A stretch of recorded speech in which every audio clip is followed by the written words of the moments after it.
师兄，你跟辉哥没有什么秘密啊？搞得这么神神秘秘的。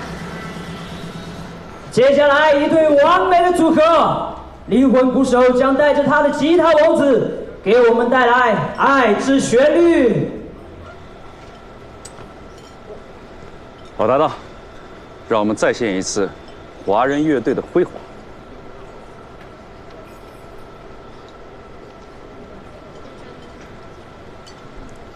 去吧，去吧，去吧。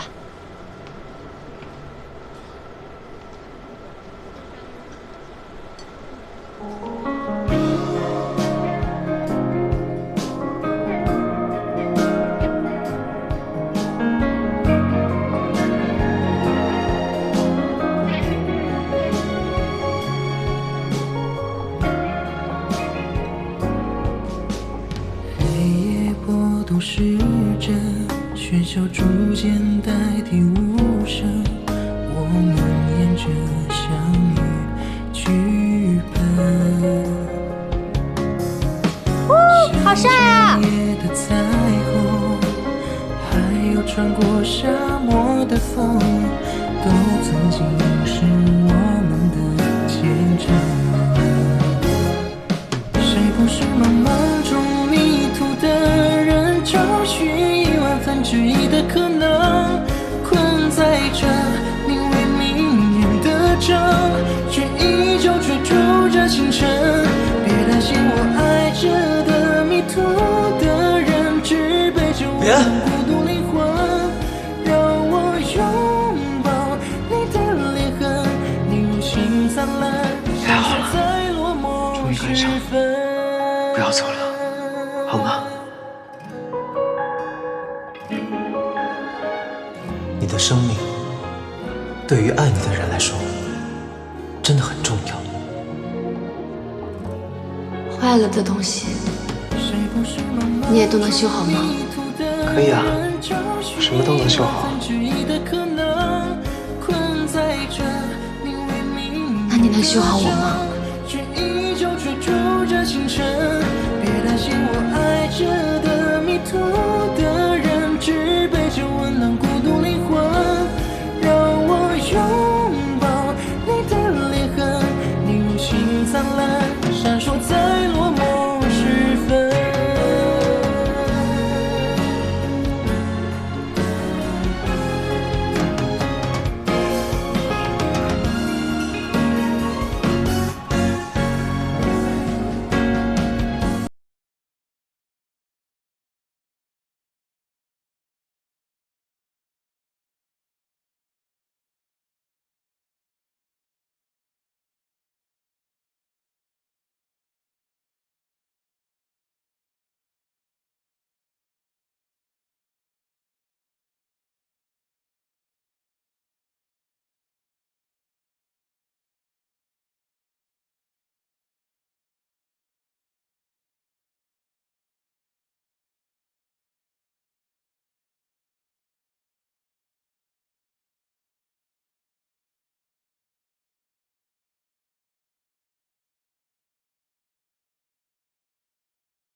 今天医院不忙吗？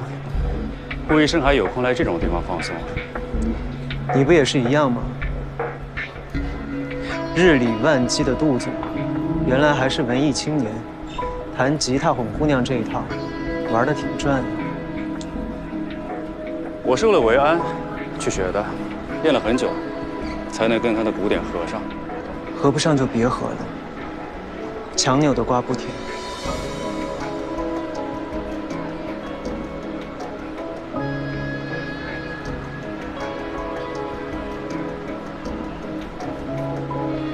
妹妹，哎呀，哥哥注意你好久了，你刚刚打鼓的样子呀，真好看，哥哥喜欢。别走嘛，喝多了吧？没喝多，来，服务员，来杯蜂蜜水。哎呦，这感情好呀！哎，你要喂我喝是吧？来，我们喝个交杯酒吧。你再这样，我不客气了。哎呦，小丫头，还跟我装清高呢，是不是？啊，来来来，松手！呀好，还挺有脾气，是不是？啊，我看看。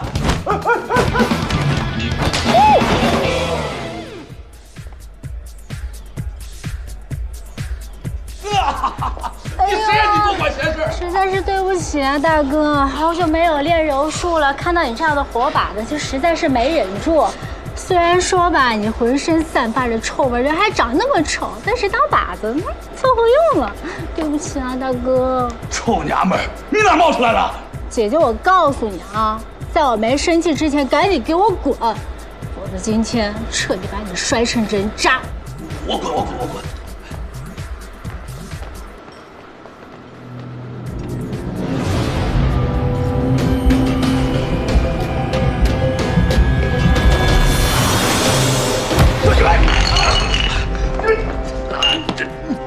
别动！怎么样？没事吧？去把老板叫来。我告诉你，我已经报警了，你老实点。什么玩意儿，敢欺负我妹妹？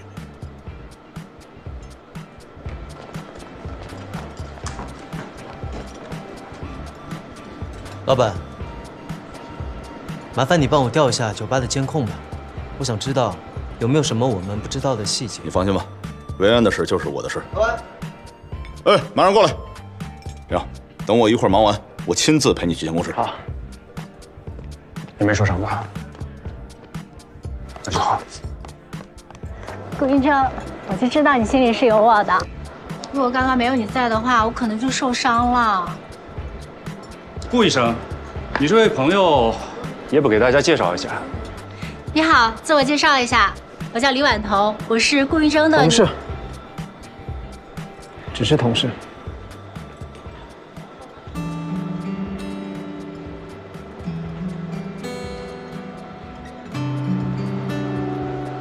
有点奇奇怪怪的，但说不上哪里怪。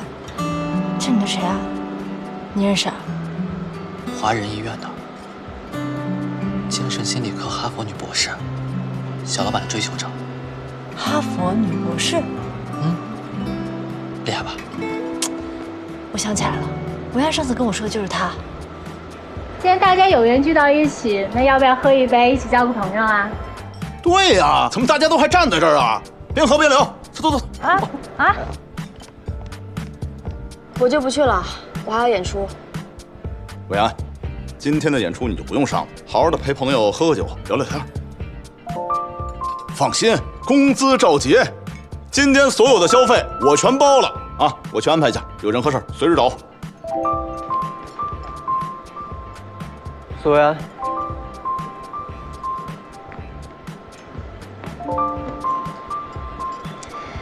老板都叫你留下来了，你还要逃吗？我为什么要逃？既然不逃了，不如大家一起坐下来聊一聊，玩一玩。我没时间，我忙的。苏小姐和顾医生之间是有什么痛苦的过去吗？不然为什么会激发起苏小姐这么强烈的心理防御机制呢？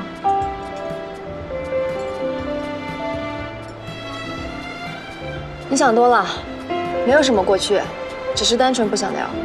既然没有什么的话，就大家过去坐一坐。等你半天了。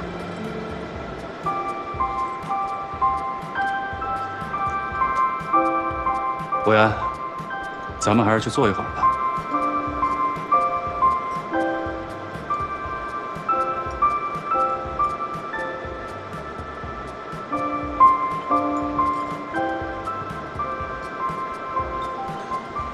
哎呀，咱们在酒吧聊天多没意思呀！我们来玩游戏吧。这些游戏都太复杂了，我们来玩个简单的吧。真心话大冒险。顾老师，真心话大冒险都过时啦，让我们来一盘紧张刺激的狼人杀吧。这里音乐这么吵，你确定要玩狼人杀吗？对啊，江江，连说话都听不清。各位，我们就玩真心话大冒险吧。这个游戏可以让我们更快地去熟悉彼此。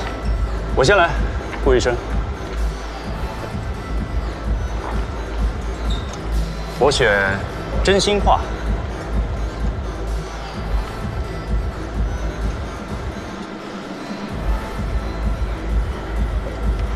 在座有你喜欢的异性吗？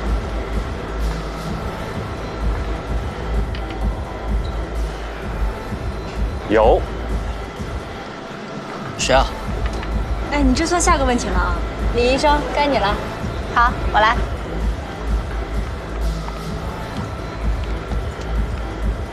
你的理想型是什么样的？我的理想型就是顾医生这样的呀，人又长得帅，智商又高，情绪稳定，身体健康。到我了，我选真心话。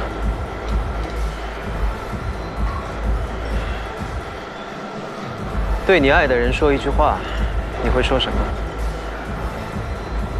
我会对他说：风景还在原地，陪我看风景的你，去哪儿了？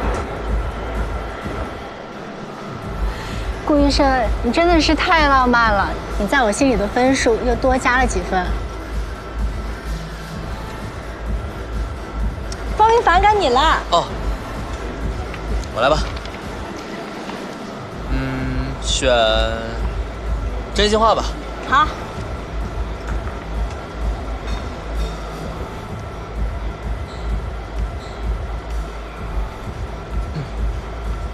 说出前一位玩家的一个秘密。小老板秘密这么多，我也不知道说哪个。我喝酒。干了。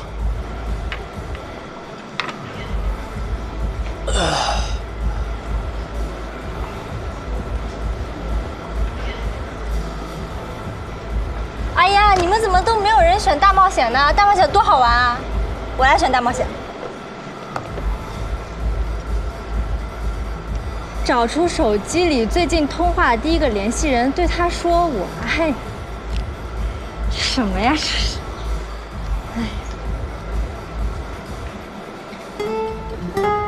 我也喝酒。哎，你喝酒干什么？你手机第一个联系人是谁啊？快递。你知道的呀，我每天买那么多东西，我要是给他打电话过去说我爱你，那多奇怪啊！而且人家都知道我快递地址了，多不安全。那你早说啊，我帮你喝。哎呀，有你喝的时候。来，该你了，你选真心话还是大冒险？选真心话吧。这个游戏好就好在，有一些平时听不到的话，可以在现在听到。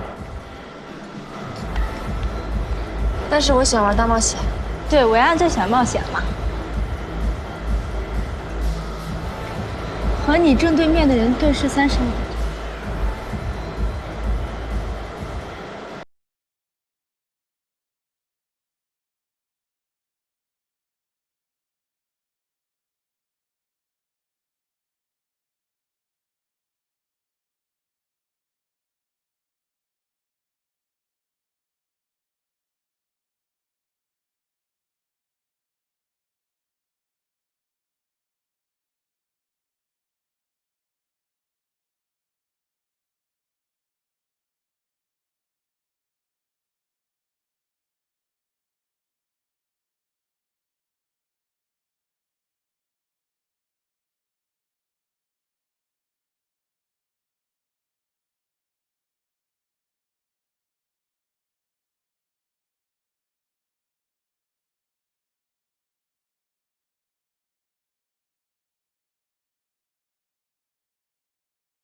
到底为什么不把我给我 ？Everybody， 刚刚姜木友小姐点了一首歌送给最疯狂的你们，让我们一起伸出手，摇起来！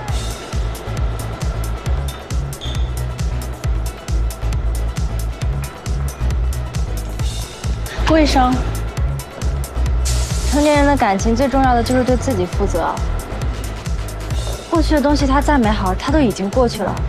伟安他现在已经走出来了，冰河谷停留在原地，你这样搞得大家都不开心。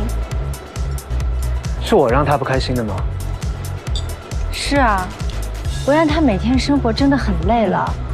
我求求你，顾医生，你从他身边消失吧，别再给他那么大压力了，行吗？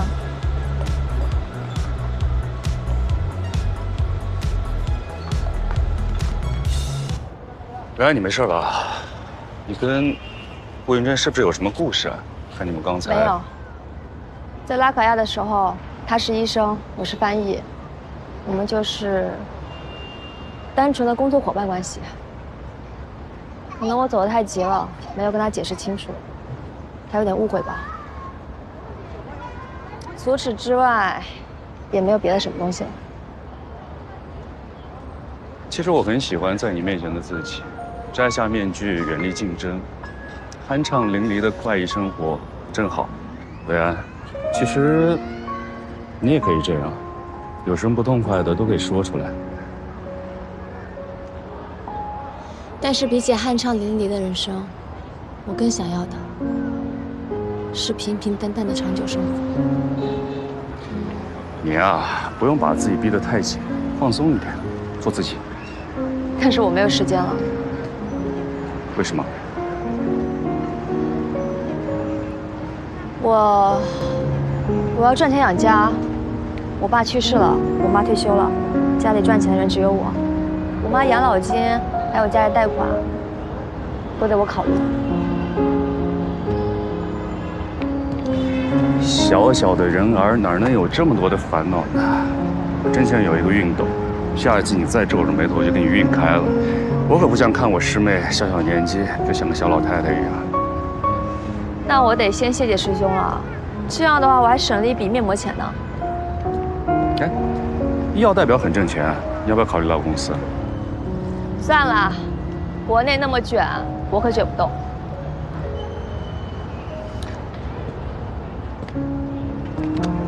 你要记得，师兄一直在你背后，永远是你最坚强的后盾。谢谢师兄。你啊，一直都有你自己的节拍，就像刚才演奏一样。我也只能是尽量的跟上你的节奏点。师兄，保持好自己的节拍，千万不要因为我改变了。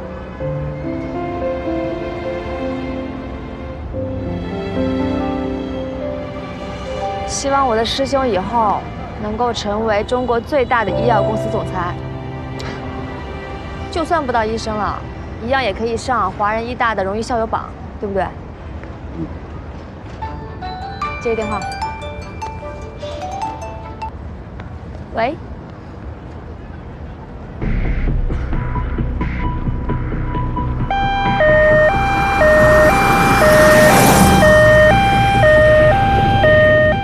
妈，你先别急，在哪个医院？华人？没事，我在路上了。你好，去华人医院。顾老师好。小常，你知道接下来咱们课谁值技能班吗？贺晓光教授带着温冉啊！你咋那么兴奋啊？你猜猜的，谁来了？别卖关子，你快点说。当年举报贺老师和温冉的那个女学生苏维安呢？真的？我真是冤家路窄了。今天晚上这技能课可热闹了。你说谁？苏维安？啊，今天他家亲戚来咱们急诊科了，是贺老师和温冉是吧？不对，键反射也不会这样抗进。现在应该先做鉴别诊断，排除更严重的疾病。患者家属说了，平时也会有这个状态，可以自行缓解呀。这肯定就是舞蹈症的症状波动啊。这很有可能是新发疾病症状。你欺负谁不懂医学呢？你懂是吧？你是医生，我是医生啊。你刚学了几天皮毛啊，就来卖弄啊？维安，你的心情我们特别能理解，但你毕竟不是医生，要相信医生的判断。医生都说了没什么大事儿，哪有人盼着自己的亲人病情严重的呀？我不过是学了几天皮毛，那我也知道现在应该做鉴别诊断。你开了急眼就让患者回家观察，有你这么做医生的吗？以你这样不负责任的态度，我很难相信你的医的医术。我要见今天的3线。你见3线？你是谁呀？你说见就见呀！再说你少拿3线压我。贺晓光，今天我姑姑要是有任何事，我一定会告你告到你再也当不了医生。我治不了别人，还治不了你了。保安，保安，要不我们就先听医生的，观察一下。不然这样，我先打个电话，你别紧张。妈，姑姑现在情况很危急。这个小姑娘，哎，你们干嘛？我请求见。你们干嘛呢？先生，你不要拦着。干嘛？怎么了？别动手，别动手。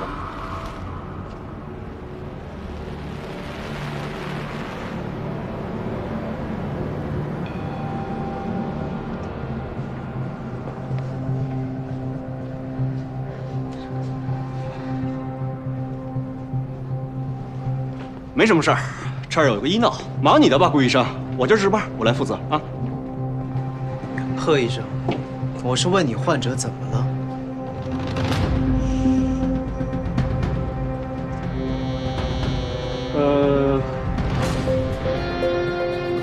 患者主诉四肢发僵，鉴于他有这个高血压和这个亨廷顿舞蹈症的这个病史。你说什么？亨廷顿舞蹈症？对。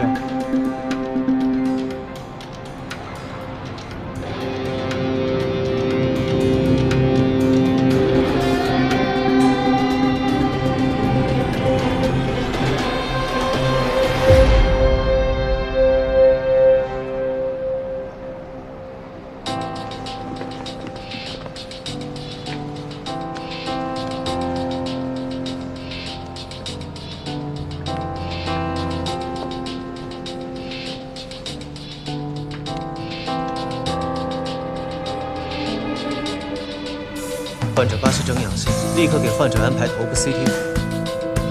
快！头部 CT 可看不出舞蹈症啊。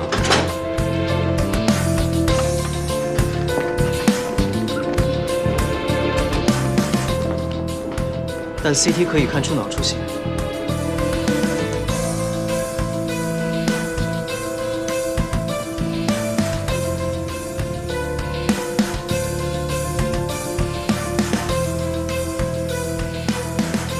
顾医生，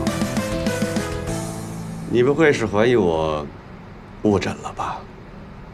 患者神情语厉，面部对称，四肢肌力无明显异常。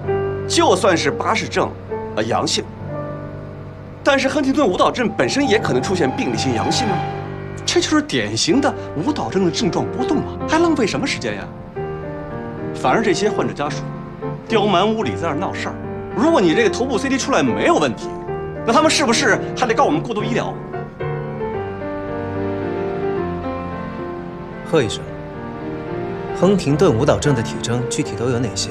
舞蹈动作不是顾医生啊，亨廷顿舞蹈症是个罕见病，我们平时这样的病人是见的少之又少。再说我的主攻方向也不是这样，你现在当众问我这个细节问题，你这不是强人所难吗？贺医生，你连亨廷顿舞蹈症的具体体征都说不清楚，你怎么能断定患者出现的僵硬状态就是亨廷顿舞蹈症造成的？这个时候难道不应该先排除更严重的病症吗？患者出现这种状态多久了？3个多小时了。患者之前出现这种情况，一般多久自行缓解？大概半个小时之内。对对对。护士长，我这就去 CT 室查看患者结果，随时做好手术准备。要手术了，小心，裴医生。没事儿，慧安，我会一直陪着的，一直等到你姑姑没事。谢谢师兄。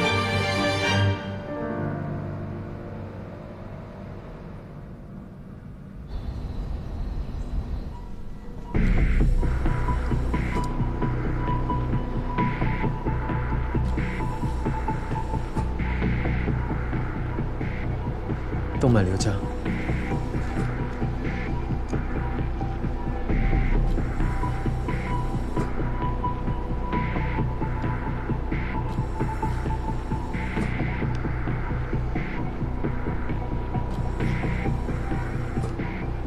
患者是苏维安的什么亲戚？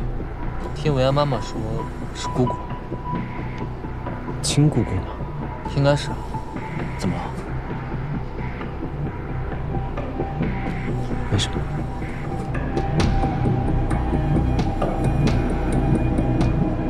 哎呀，维安啊，怎么这么长时间都没出来啊？啊，你要不要问问？妈，顾云真是省外最好的医生，相信他，放心吧。来了。医生，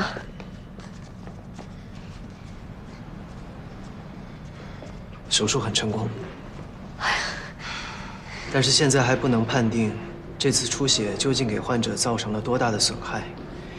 术后，患者有可能会完全恢复，但也有可能会造成部分功能的损害，还需要住院进行进一步的观察。那他什么时候能醒过来啊？这个不好说，得看患者自身的情况。我们会先将患者送往 ICU， 等病情稳定之后，再转入普通病房。这一次出血是什么原因引起的？患者血管动脉瘤破裂。动脉瘤。不过你们放心，术中我们已经对责任动脉瘤进行了加闭，目前患者没有生命危险。但是我姑姑参加药物试验之前做过 MRA 的，当时血管一切正常，怎么会动脉瘤呢？什么药物试验 ？HDQ39，一种专门治疗亨廷顿舞蹈症的特效药。是我们杰辉和上河医院温宇良教授团队合作的研究项目。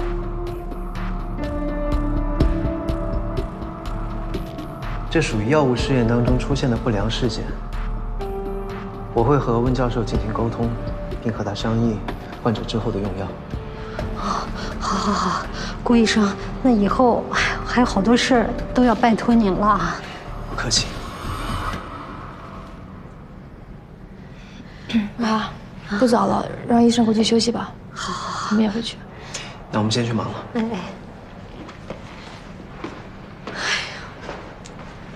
阿姨，维安，我司机在楼下，送你们回去吧。不用了，你们打车就好。是啊，小杜，我们都不好意思再麻烦你了。你看，都陪我们等了这么久了。这么晚打车，路途又远，我也不放心。咱们别客气了吧？再客气下去，天都要亮了。行，那就谢谢了啊。走吧。走吧。那谢谢师兄了。走。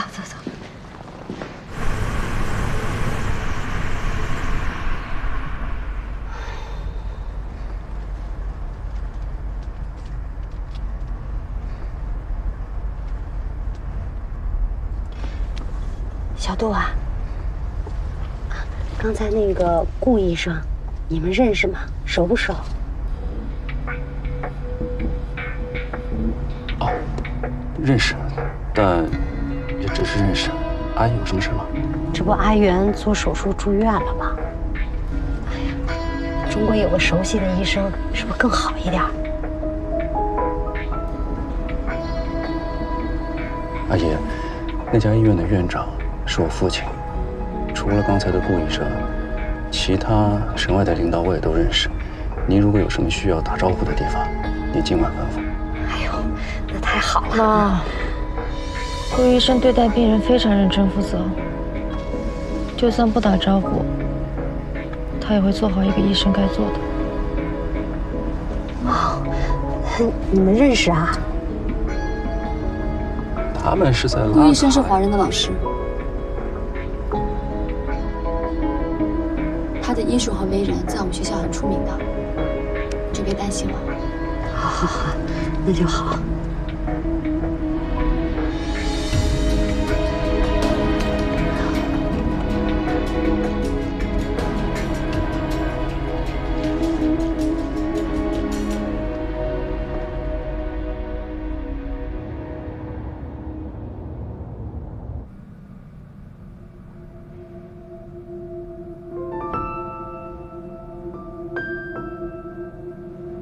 患者主诉四肢发僵，鉴于他有这个高血压和这个亨廷顿舞蹈症的这个病史，患者是苏维安的什么亲戚？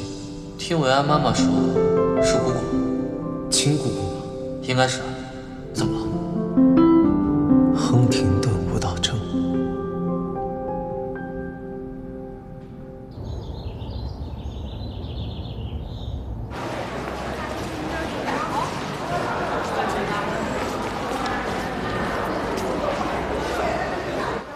顾医生早。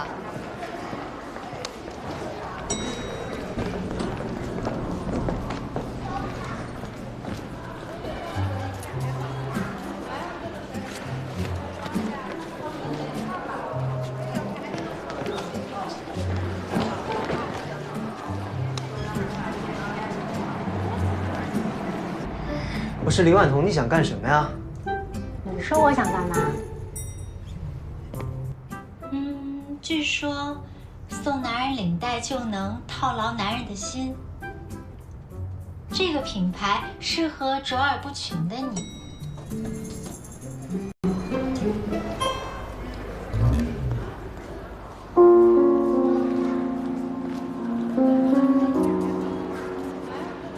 哎，苏小姐，好久不见！我给顾医生选一条领带，好看吗？好看。哦，你要进来吗？不用了。哎，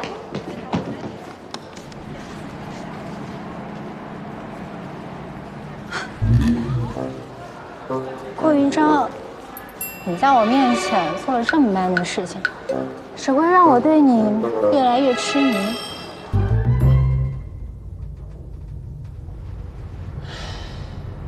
我跟李婉彤不是你想的那样。你不用跟我解释的，我不在意。你骗人！你现在为什么不敢看我的眼睛？苏维安，你知不知道，你的眼神，还有你的表情，会出卖你。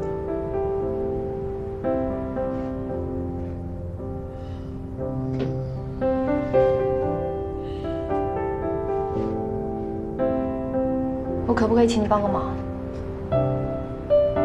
可不可以请你在我妈面前装作不认识我？我不想让她知道我在拉卡亚的一切。是拉卡亚的一切，还是我们之间的一切？你是不想让你妈知道，还是怕杜云城误会？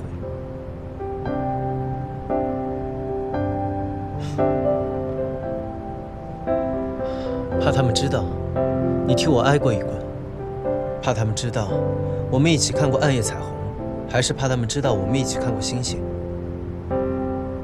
我们在拉凯亚一起经历过的事情这么多，你最担心他们知道哪件事情啊？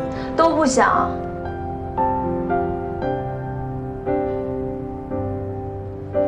顾医生，再纠缠过去就没意思了。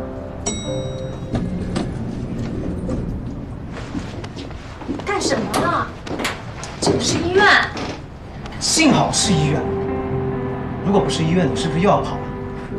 苏维安，从今天开始，你别想再跑了。你与其想要怎么离开我，你不如好好想想怎么坦白。你为什么不告而别？我没什么可坦白的。你在骗我。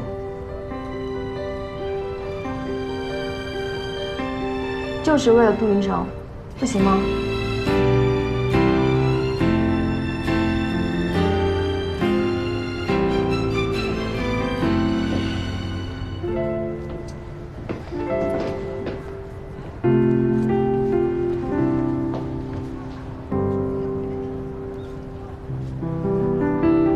哎，你别紧张，没事的。哎，好。师兄，你怎么来了？买饭回来了，多亏小杜了，他在这儿帮我盯着姑姑的这些事儿，我好多事儿都不懂，幸亏他在这儿了，你快帮我谢谢他啊！谢谢你啊，师兄。咱俩别客气。你怎么了？不舒服吗？来来来，快坐下。来坐。啊，穿少了。没事儿。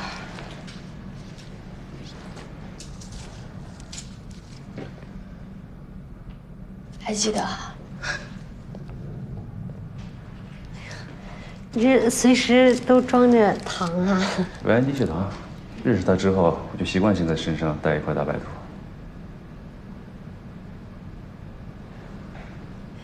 心可真够细的啊！啊！你怎么来了？我怎么不能来啊？这话不应该是我问你吗？公司应该很忙吧？你怎么来了？苏媛女士是 STQ39的食药对象，需要密切关注，有问题吗？没问题呀，你能来医院，顺便还能看我，我开心还来不及呢。阿姨啊，你好，昨天太匆忙了，都没来得及跟你好好打招呼。先前是我经验不足，不知道贺医生的诊断有错误，没想到情况这么严重，实在是抱歉。啊，这是我大学同学温冉。哦，是阿姨，我是维安大学最好的朋友，现在也是影城的女朋友。哦，你们是好朋友啊！哎呀，你可真漂亮啊，气质还这么好哈！谢谢阿姨。你好，你好。维安，你之前说你远房亲戚确诊了亨廷顿舞蹈症，没想到原来是你亲姑姑呀！这可不是什么远房亲戚了，这是近亲。我记得舞蹈症是家族显性遗传，概率50%呢。维安，你是不是？当然不是了。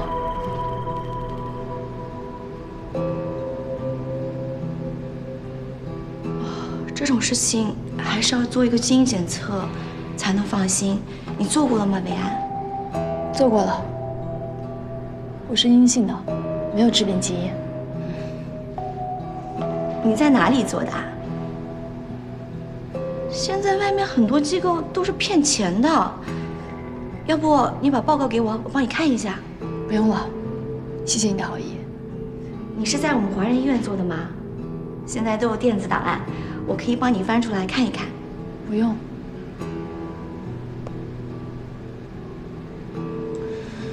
查过了没事就好，不用这么咄咄逼人。这怎么是咄咄逼人呢？维安可是我大学最好的朋友，我这不是担心他吗？阿姨，我们华人医院做基因检测可是最权威的，这万一在外面小医院做的结果不准确呢？还是要看一下报告才能放心。你说是不是，阿姨？是，维安啊，要不有空再做一个啊？小冉，你吃过早饭吗？没有呢。陪我去买杯咖啡吧。好呀，我先走了。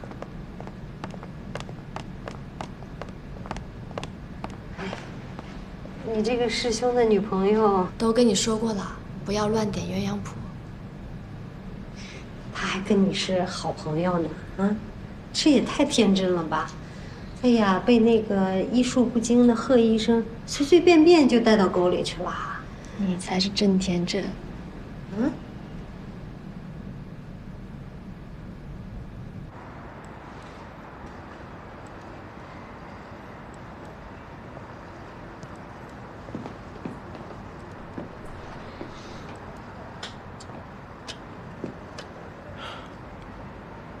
方明凡，其实你的知识储备已经没有问题了。看这么多视频，不动手等于白搭。哎呀，小老板，磨刀不误砍柴工嘛。我都给江江说了，答应他了。我去找李医生做心理辅导。这个月之内，走出心理阴影。1个月？嗯，这算是立下军令状了。说1个月就1个月。你相信我吧，小老板。行，再相信你一次。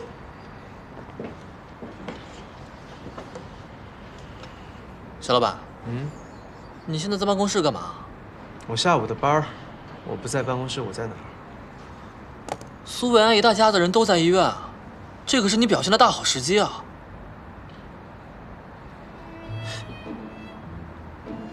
唉，我听说这2天，结辉的某个人天天往这儿跑，一大早就屁颠的跑过去。小老板，这你可落后了。某人是谁呀？就是以前也不来咱们医院看温医生的那个人啊。最近倒是很积极。你也挺积极的，怪不得来这么早。怎么，我在你心目中就是这种不务正业的人吗？没有，我们小老板是最敬业的人。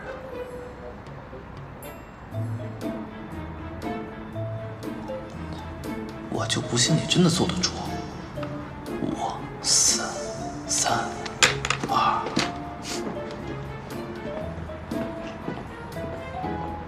算你开窍了。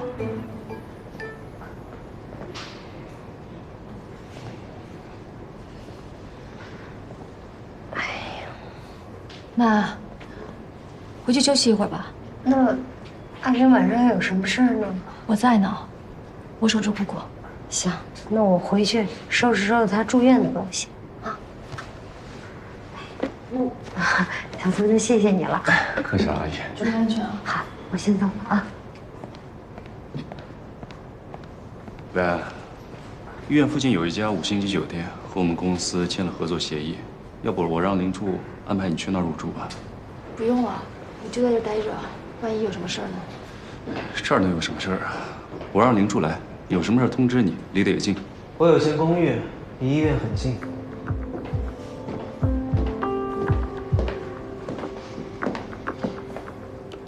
这2天我住医院，你去我那儿住吧。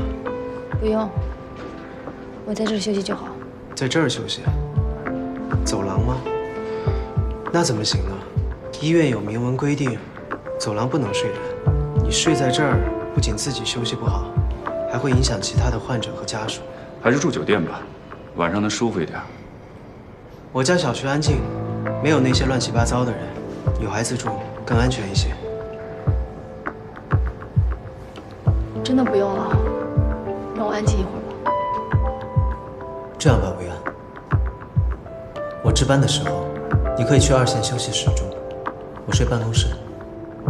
那边有淋浴，有床位，早上你还可以用我的卡打早餐，这样照顾姑姑也会更方便一些。维安，你要是把自己的身体累垮了，谁来照顾你妈妈还有你姑姑？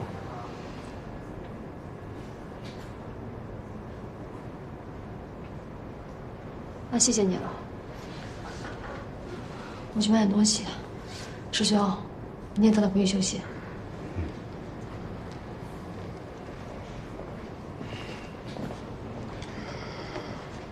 杜总，你在这儿这么关心维安，你女朋友知道吗？我希望你管好你自己，也管好你的女朋友。你什么意思啊？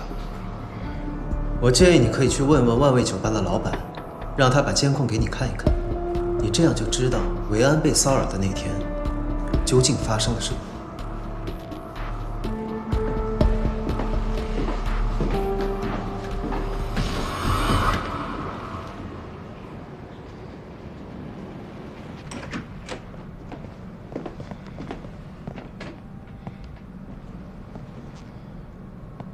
吴医生，在这个2线休息室也能碰见你，真巧啊！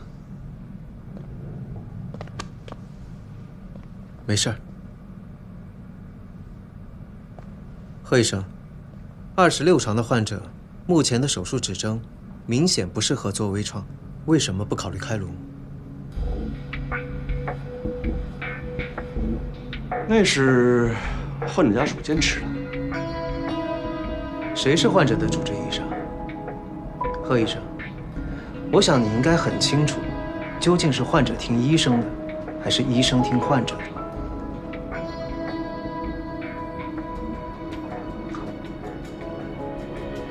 管好自己的事儿吧，啊！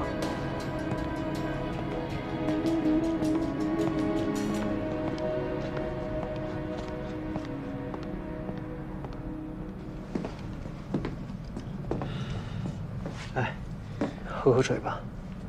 谢谢啊。不客气。刚才，谢谢你帮我支走何晓光。那你怎么不谢谢我，帮你支走杜云成呢？也谢谢你。医院、公共场所，孤男寡女的不要走得太近，容易被人议论。以后杜云成要是再来纠缠你，你就直接跟他说，不要给自己招惹不必要的麻烦。顾医生说的对。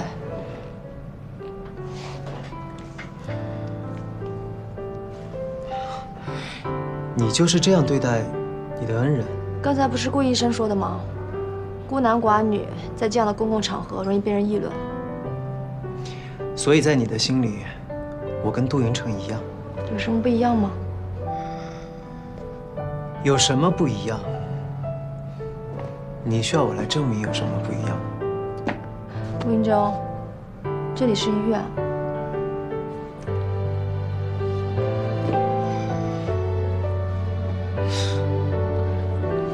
赶紧出去，我还有事情。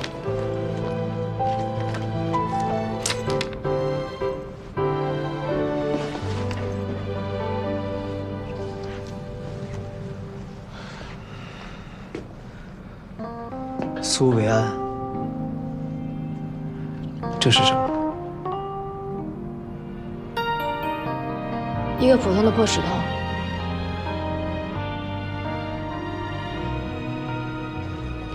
一个普通的破石头，有必要专门镶嵌吗？确实没必要。那你扔了吧。我怎么会舍得扔呢？因为这块石头，我知道你对送你这块石头的人恋恋不舍，念念不忘。你想多了，顾医生，这只不过是拉卡叶的旅游纪念品而已。拉凯亚对你来说是一个很值得被纪念的地方。出去，我要睡觉。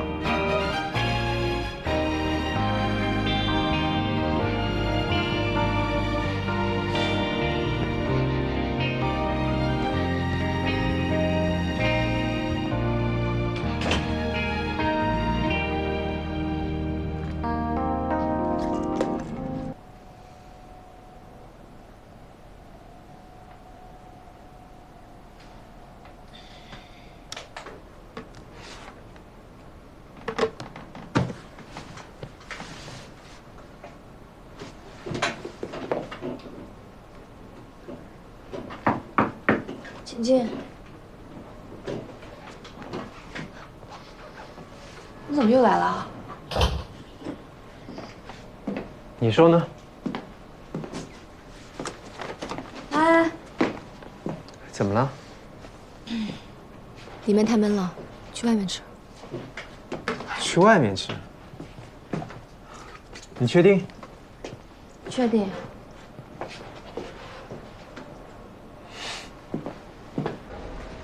来，多吃点。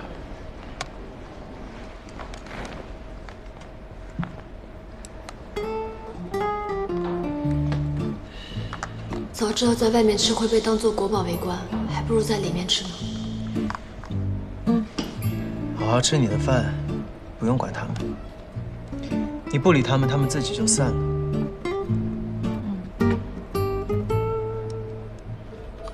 我脸上是有什么东西吗？你吃饭的样子，还是一点都没变。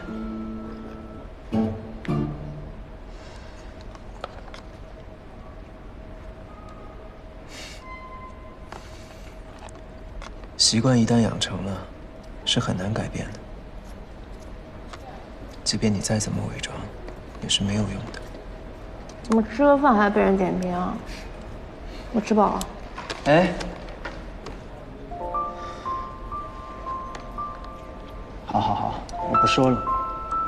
你照顾病人辛苦，多吃一点。苏维安，你到底为什么？你再这么多问题，我就又吃饱了。好，我不问了。我不会逼你，但是如果哪一天你想主动说，我随时恭候。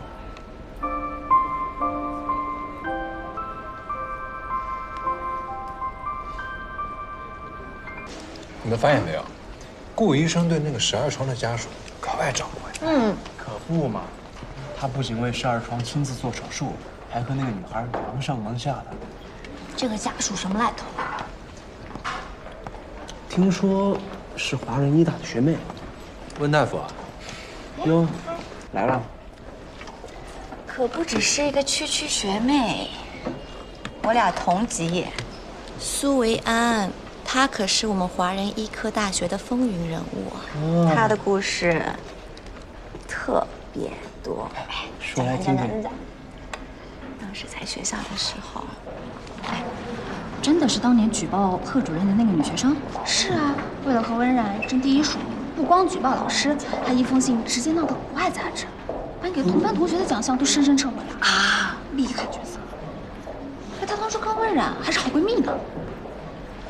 贺主任当年因此受到牵连，降了半级，所以现在还屈居于比自己年轻那么多的顾医生之下。贺主任肯定恨死他了。唉，遇上这么一学生，活该是贺主任命中一劫呀。那他不是达到目的了，怎么还退学了呢？谁知道自己亏心，觉得待不下去了吧？谁说不是的？谢谢啊。好了，走吧。走什么走啊？你退学了？啊？你还抢了别人署名呢？我没有。没有，这么大的事你不跟我说？哎呀，回去再说吧。啊。早教班都准备好了吗？顾医生。阿姨，是患者有什么问题吗？我待会儿会去查房，会帮着仔细检查一下。哎，谢谢您了啊！哎，顾医生，有件事我想问你。我女儿她也在华人医科大学上过学，在华人医院也实习过。你们以前认识吗？你教没教过她？怎么了？是这样，刚才那2个护士说她因为学术不端被退学了。你告诉我，真有这事儿吗？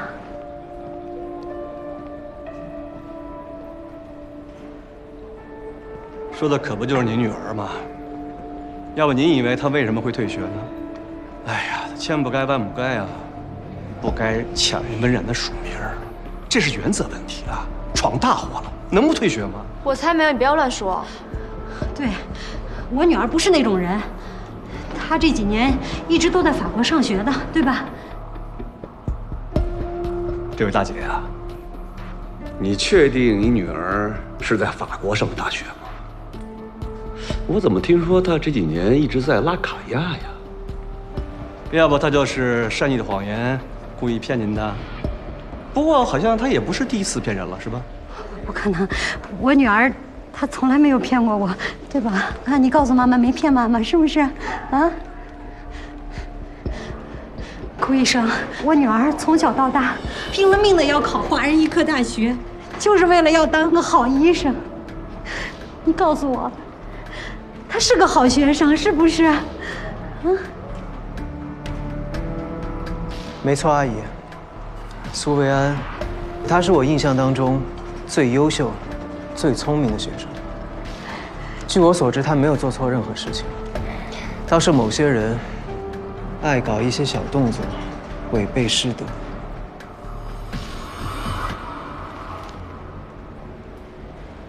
你这话里有话，说谁呢？谁对号入座，我说的谁。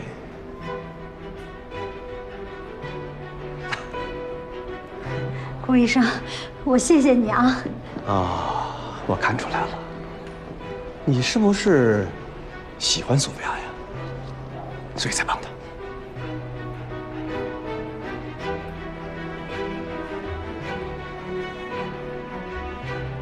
哎呀，那你这么帮温冉，你是不是也看上她了呀？啊？你看，我说的没错吧？这样没怎么着呢，未来丈母娘就开始护女婿了啊！你怎么说话的？阿姨，不是。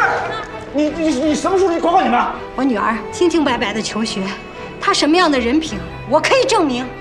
你是她的论文导师，啊，署名权出了问题，那就是你的问题。既然事情已经过去了，今天在这儿我就不跟你计较了。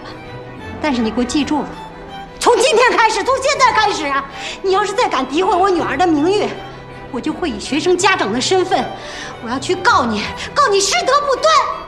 你行了啊，有理不在声高啊！有什么女儿有什么样的妈，这是在医院，我不和你们一般见识。好了，妈，没事啊。走吧。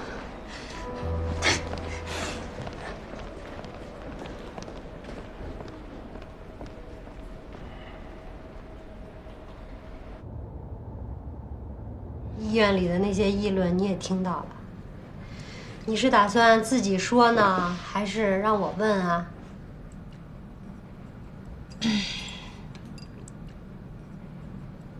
我退学了。那去巴黎留学呢？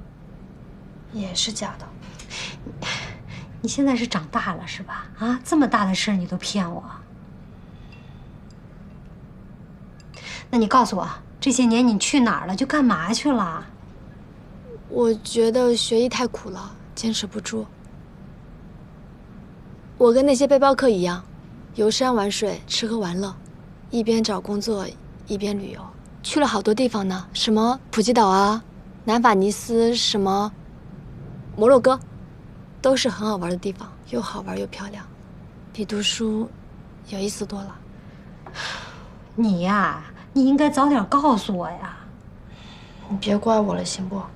我怪你这个干嘛呀？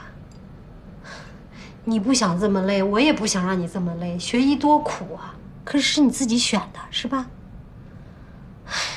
啊，你想想，从小到大你做什么，妈妈不支持你？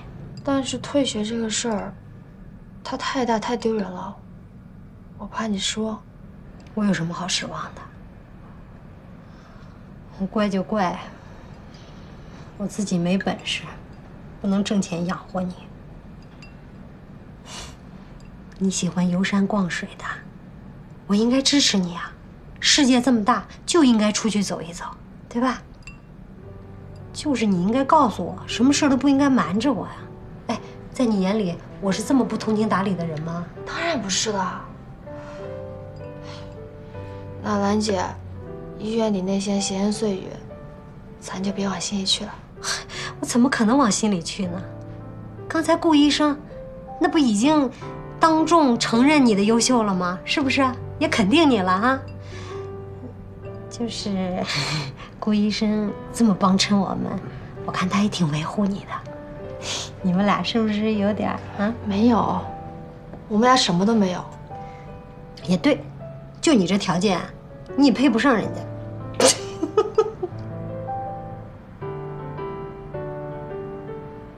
咱脑子里能想点别的事儿。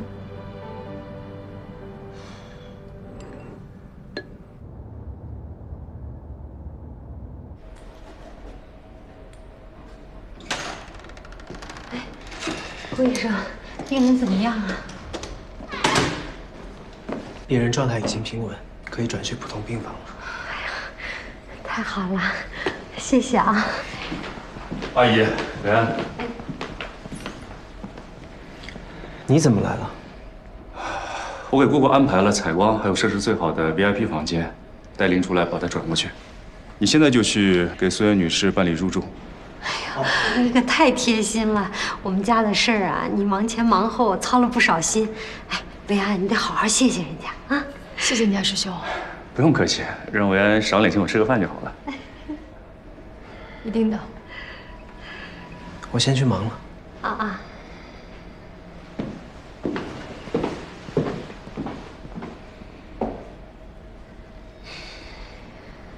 哟，太好了。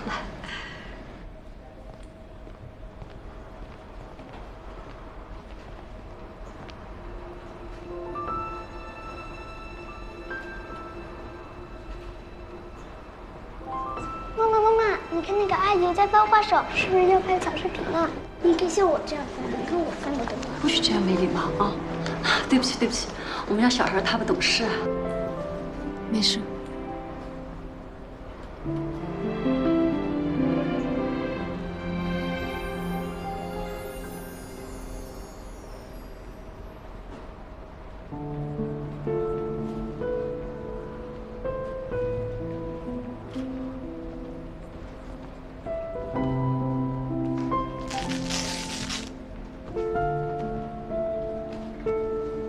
你怎么来了？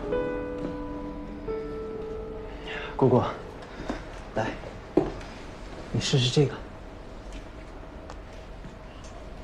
你看，像这样，把它从这里穿出来，然后再穿回去，这样就固定住了。还有一只，来，这只手，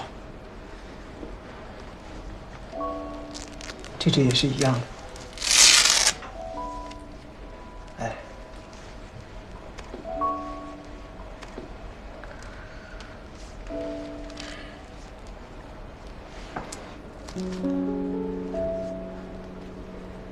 这样手固定住就会舒服很多，你感觉合适吗？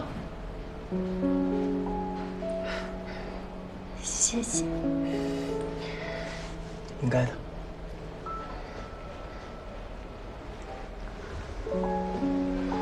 谢谢啊。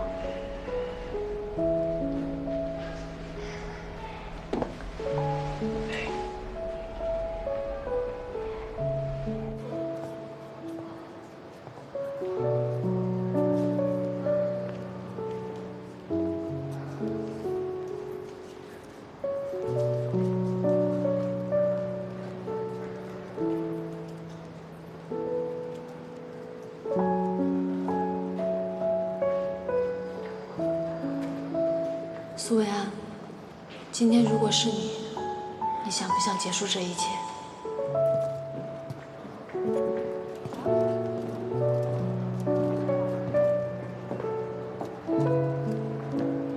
啊！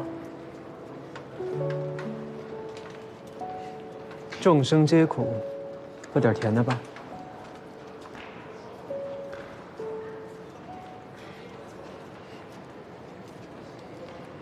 怎么，还怕被别人看见啊？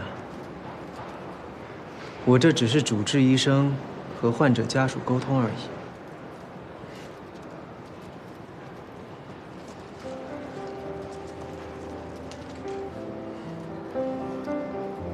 谢谢啊。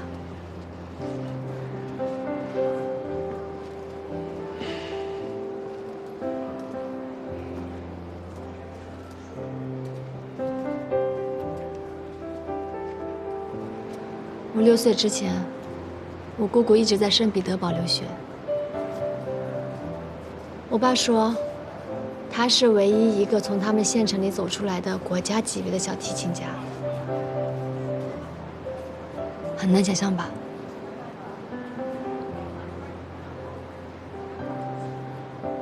我永远记得我第一次在机场见到我姑姑的样子，她拎着琴箱出来。 是人群中最闪耀的那一个，身材纤长，坚挺的比翼，贴身的西上裙，脖子长长的像一只天鹅一样。他还走到我身边，给了我一块巧克力，我害羞的躲到我爸身后，还悄悄地说我姑姑是个外国人。我还记得小的时候。 只要姑姑有空，我就会黏着她，让她陪我玩，看她练琴。听上去很美好。那是那个年纪的我，可以理解和感同身受的幸福。我曾经以为，姑姑就会这么一直优雅着，直到老去。 只是人生如果那么残酷，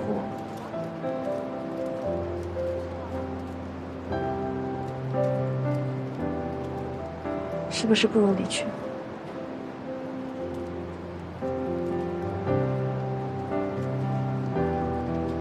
这是他的想法，还是你自己的想法？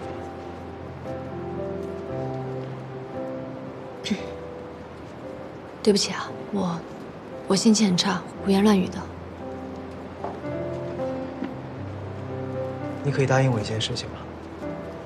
不管将来的生活有再大的困难，你都一定不要对生活失去希望，好吗？干嘛突然这么说？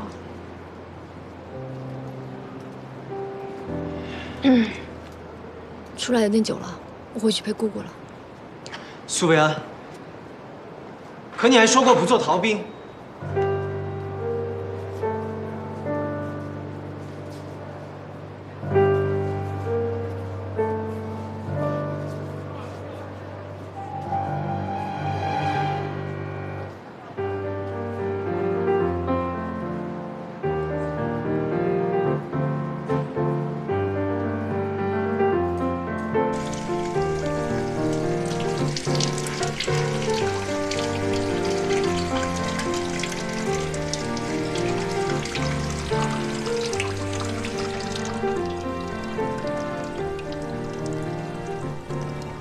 我也想好好的活下去。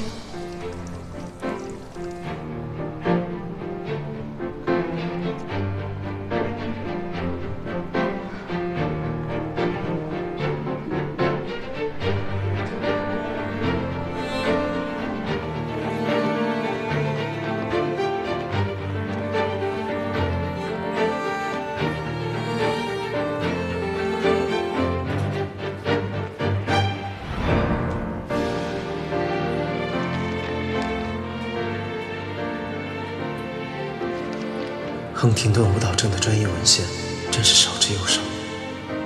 你好，你好，顾医生。麻烦你再帮我在你们的系统里边搜索一下亨廷顿舞蹈症的论文索引，国内外最新的我全都有。好的。然后麻烦你发到我的邮箱好吗？可以。好的。谢谢啊。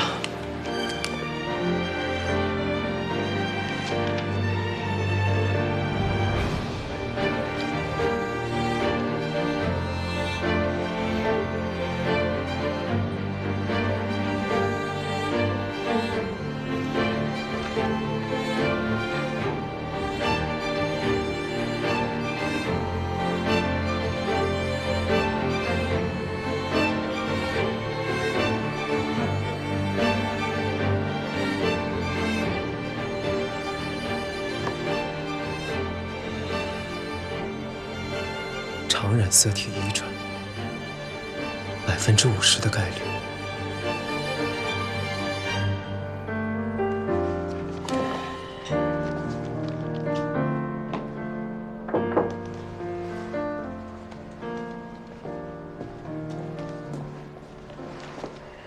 这是我妈做的，让我拿给你。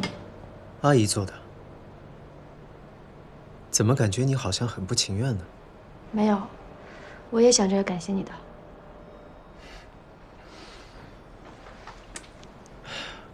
这是阿姨的心意，那你的呢？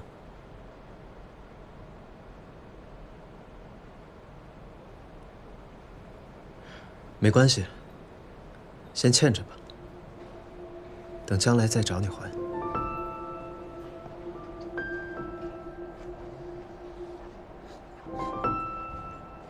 你的研究方向不是胶质瘤吗？怎么在看舞蹈症的资料？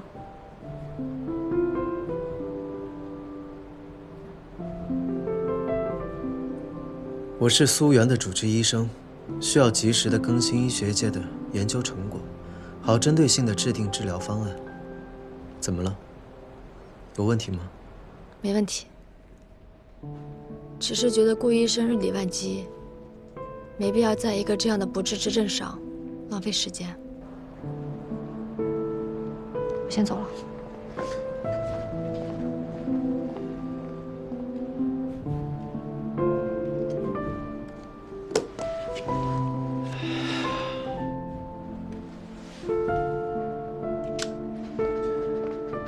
温医生，还不走啊？哦，不着急，我再坐一会儿。好，那我先走了。嗯，明天见。拜拜。拜拜。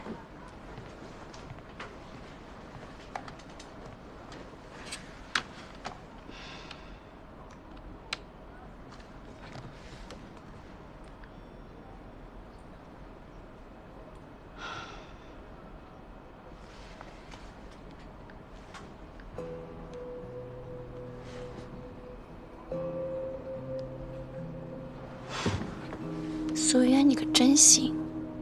云城这么多年，还对你念念不忘。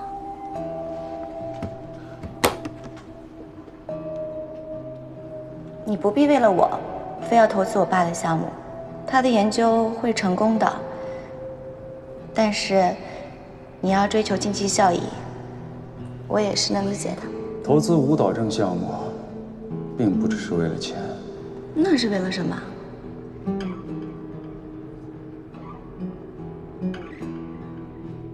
维安，你之前说你远房亲戚确诊了亨廷顿舞蹈症，没想到原来是你亲姑姑呀！这可不是什么远房亲戚了，这是近亲。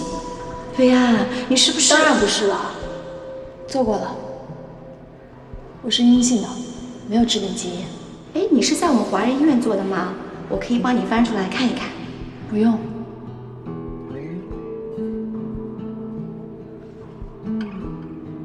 难不成？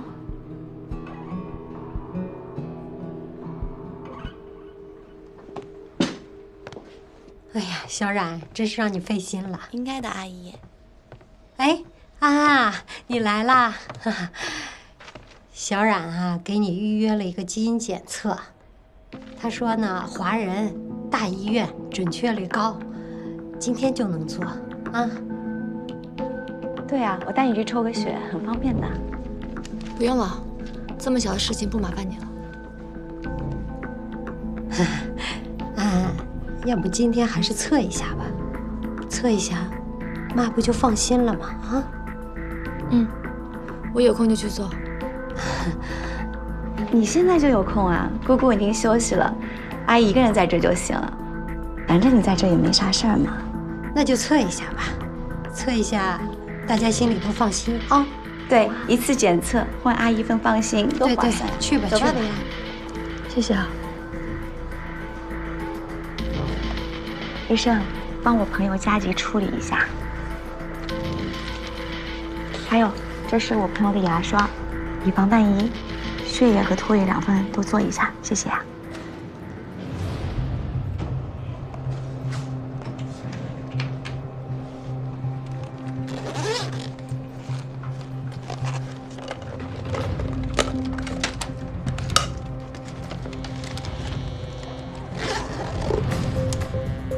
你怎么随便拿我东西啊？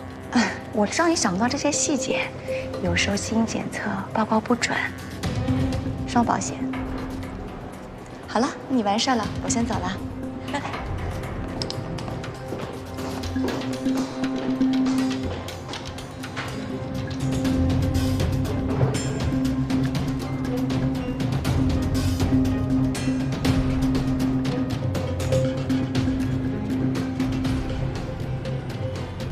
喂，江江，帮我个忙。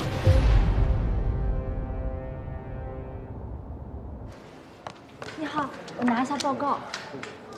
稍等啊，我帮您看一下。嗯，好。你这个报告已经被人取走了。被人取走了？被谁取走了？这我就不知道了。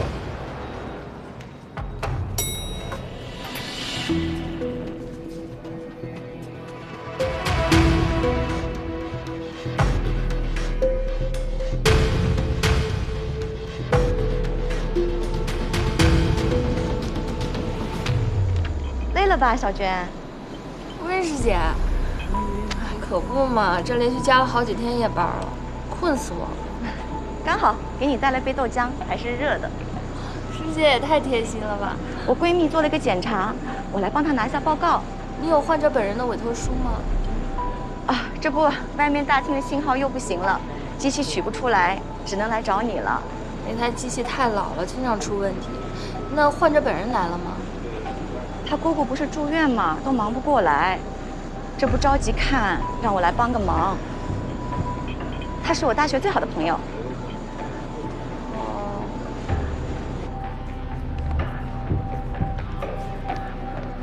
薇薇啊，我刚拿报告，他说你的报告已经被人给拿走了。对，我是第一个到的，我前面没有人啊。会不会是温冉？那他要是让兰姐看到你报告阳性，对不起啊，薇安，你别急。对，另一份报告就在我包里。好，好，我马上到，马上到。江木影，你小心点儿。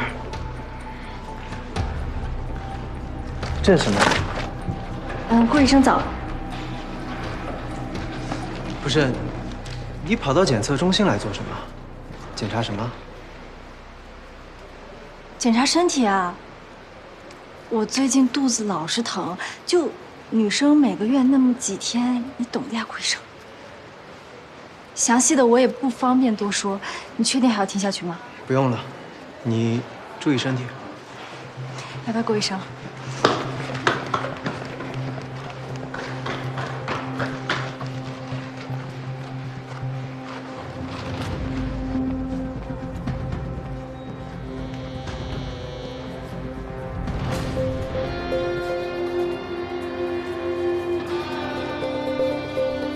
肚子不舒服，检查身体。为什么要做基因检测？这是什么？顾医生早。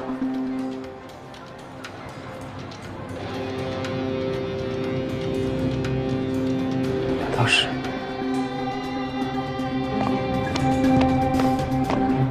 哎，顾医，你见过顾医生这么匆忙的样子吗？这太阳打西边出来了。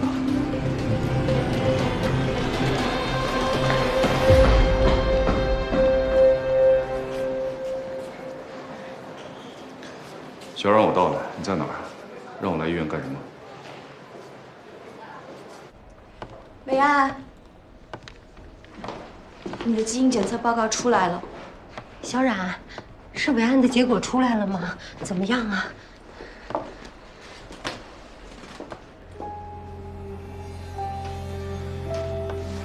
伟安，你的报告是阳性，你以后该怎么办呀？温冉，妈，怎么还是？没事啊，他胡说的。为什么呀？伟安的检测结果是阴性，我有报告为证。这怎么回事？怎么会有2份报告呢？阿姨，我是拿伟安的身份证去取的，你看这上面清清楚楚写的是阴性，没事。对呀，阴性的嘛，阴性的嘛，是吧？看来你们害怕露馅儿，早就做了准备啊。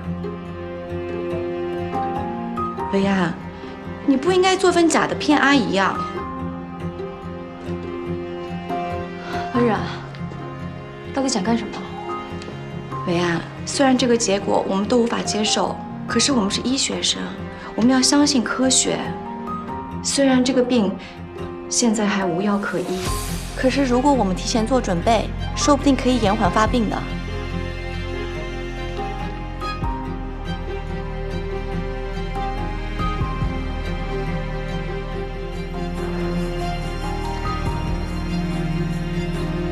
够了，温冉。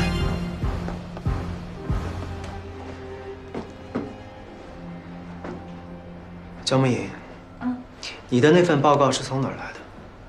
我这份报告，我是拿着伟安的身份证去检测中心取的呀。你呢，温冉？你的这份报告呢？也是苏维安委托你去取的？不是，我没有委托过他。那就奇怪了。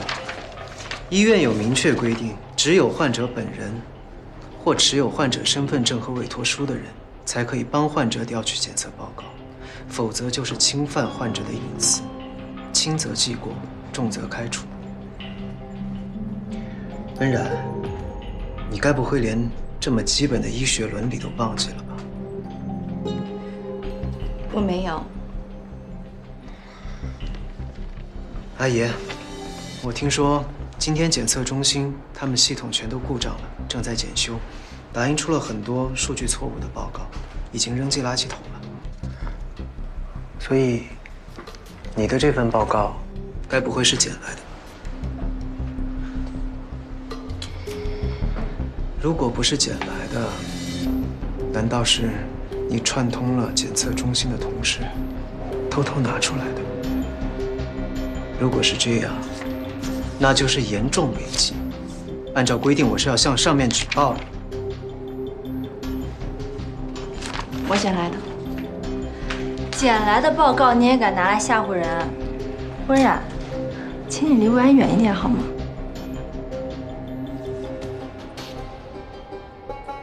那也就是说，维安没事了，报告拿错了，是不是啊？是的，阿姨。那就好，那就好，没事就好。那我先去忙了。温冉，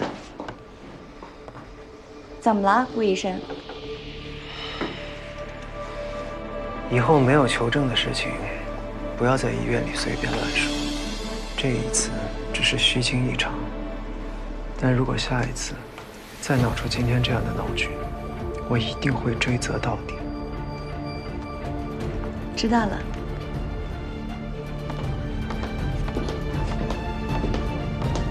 顾医生，谢谢你啊！放心吧，阿姨，维安他没事的。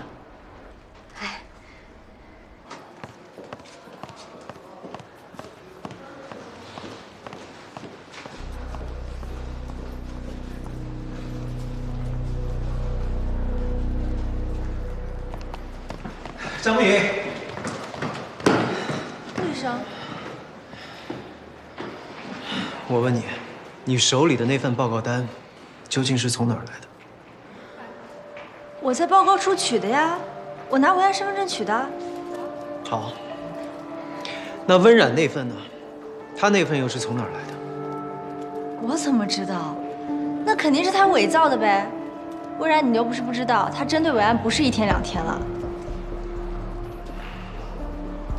那你去取报告就取报告，为什么要骗我说去检查身体呢？我没骗你啊，顾医生，我就是去检查身体了。你不信，我给你看我的检查报告单。不是，顾医生，你不会和温冉一样盼着维安有什么病吧？那怎么可能呢？那你为什么不选择相信维安？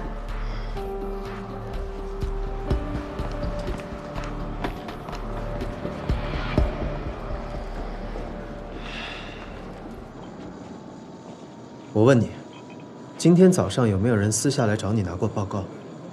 没有啊，谁都没有。神经外科的温冉有没有来过？谁啊？我不认识，我们不可能私自给任何人检测结果的。报告只能在检测中心报告处领取。今天也没有人来找过我要报告。维安，刚顾医生来找我了，问报告的事了。但我什么都没有跟他说，我就一口咬定，我就是拿你身份证取的报告。是温冉，她嫉妒你，害了你。他那么聪明，不会相信他。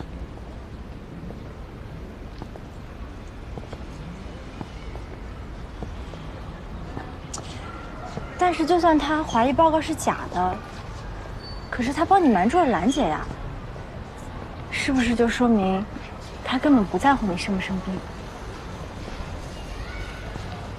他在不在乎，都跟我没有关系。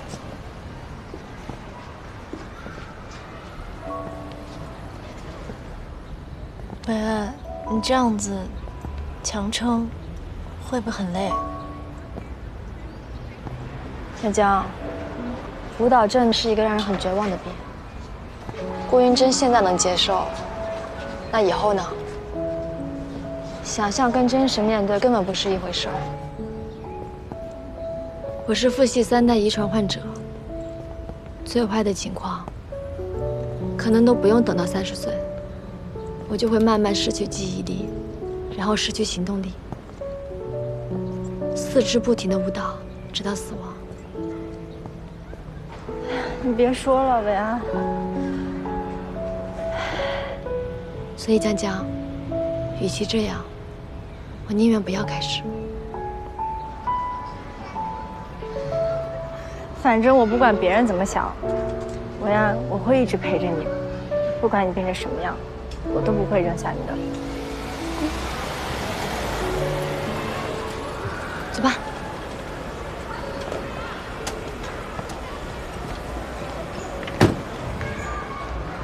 苏维安，上车。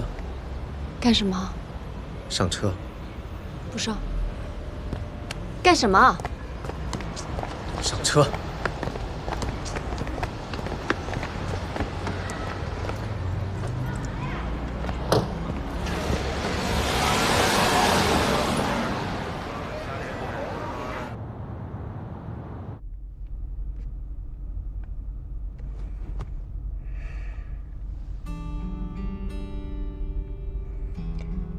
你就没有什么话想要跟我说？没想到居然还能看到顾老师这么幼稚，在街上耍无赖的一天。我还有更幼稚、更无赖的一面，你想不想看？所以，亨廷顿舞蹈症就是你退学和不告而别的理由。苏维安，我告诉你，不管报告是真是假，我都不介意。你还要像以前那样一直躲着我吗？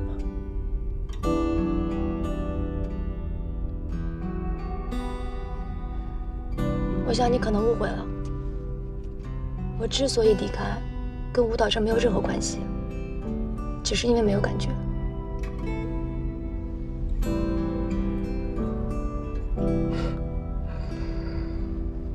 没有感觉？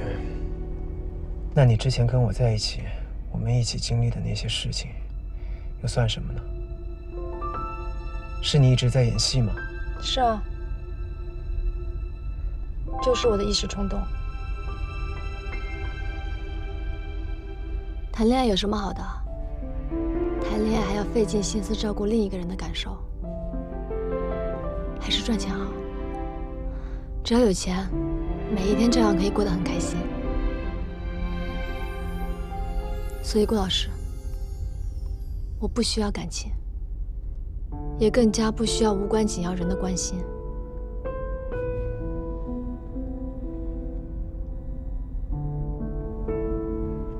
无关紧要的人，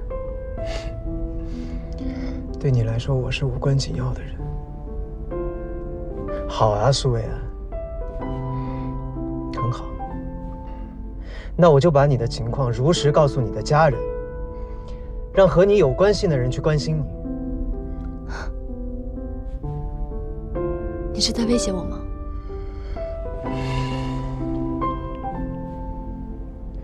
停车！我说停车！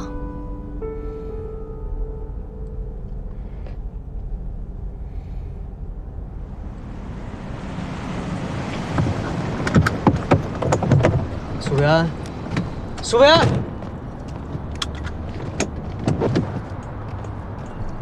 苏维安，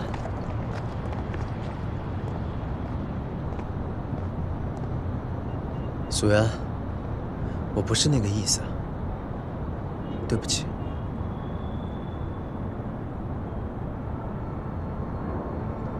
不管怎么说，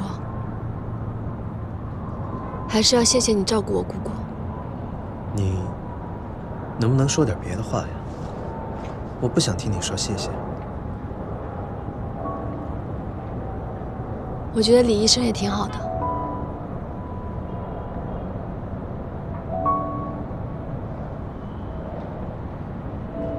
是啊，李医生是挺好的，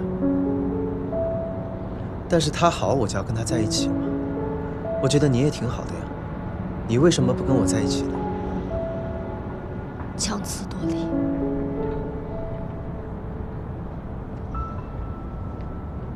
是，李婉彤哪儿都好，家世好，学历好，长得也漂亮，样样都拿得出手。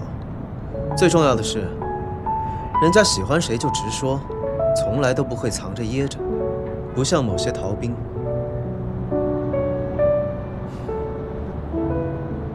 那你能不能放过逃兵啊？李医生既然这么好，你们在一起，不是皆大欢喜吗？松手！他好是他的事，跟我没有任何关系。我跟你也没有任何关系。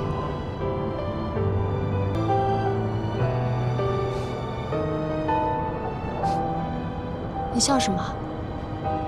我发现我现在可以分辨出来你是不是在说谎。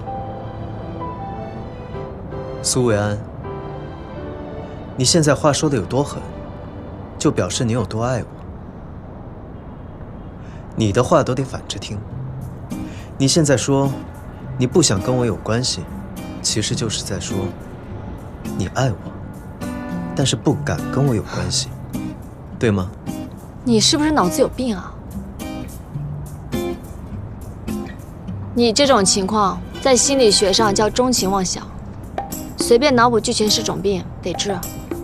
找李医生帮你看看。哎，你这句话我是不是可以理解为，你不希望我去找李医生？你放心吧，我不会去找。不过，最近李医生倒是教会我，怎么样去死缠烂打。我这个人呢，聪明，全都学会了。所以苏伟安，从今天开始，狠话随便你说，再信你一个字，我就不信顾。你，我是绝对不会放弃的。